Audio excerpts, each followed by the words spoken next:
উনি নির্দেশ দিয়েছেন, ওনার নির্দেশ পালন করেছি। এই পার্টিতে কোনো ভুল নেই, যে ব্যাখ্যাই করুক না কেন।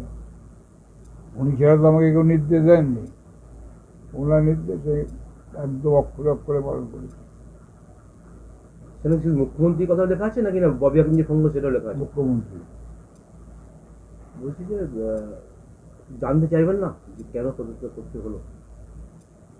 ধরুন তো এখনো অনেক কিছু বাকি আছে।